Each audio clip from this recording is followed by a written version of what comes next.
Tyrese, to your point about the system, obviously Mark Jackson deserves some credit for helping build the foundation for the Warriors.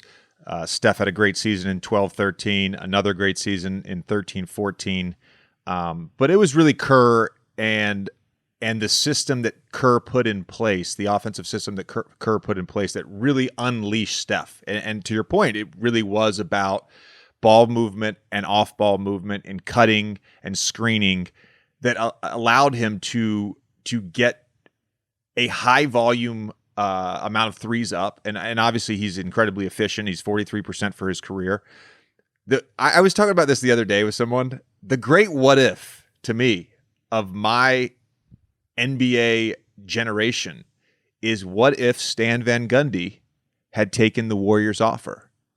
Stan Van Gundy was offered that job first over Mark Jackson, and Stan wanted to have personnel control, so he took the Detroit job, and then Kerr I don't know if he ever committed, but he backed out of what seemed like a done deal to the New York Knicks to take the Warriors job.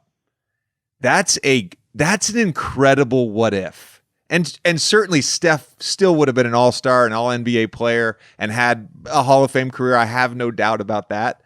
But would we have seen this Steph Curry with this system? I don't know.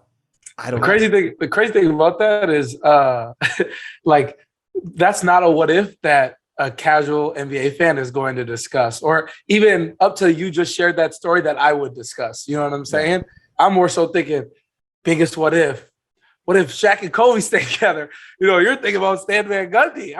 This is a whole different space. Can I ask another what if that a lot of people were talking about at the game last night? Is the Warriors did not meet with Steph. It wasn't really like a foregone conclusion that they were going to pick him in the draft. The team that was probably going to pick him is the Knicks, who had the following pick. What if Steph ends up on the Knicks? Man. He still would be great. He still would be a superstar.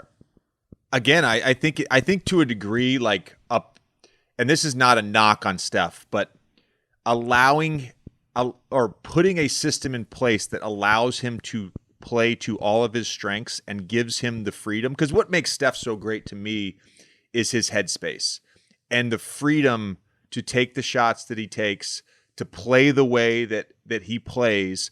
There's got to be the right system for him to do that. And I'm not saying he's a system player. I'm saying his greatness is unleashed to this degree, I'm not saying he's Mount Rushmore, but he's certainly in the conversation for the top 12 to 15 players of all time. Certainly in that conversation.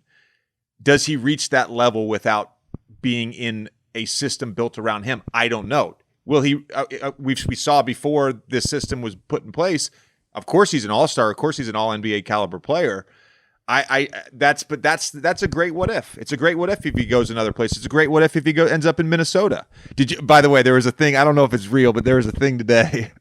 One of the I think he's either with Slam, but one of the writers for either Slam or Bleacher Report texted David Kahn and he sent him a screenshot, the Timberwolves GM, and he shared it on Twitter, and the response from David Kahn was, "I don't know why you're asking me. Why don't unless you go ask the Clippers, unless you go ask the Memphis Grizzlies, all the teams before the T-Wolves that passed up on Steph, like none of us really had. I mean, you certainly knew he was going to be a great shooter, but I don't know that anyone thought he would be this great.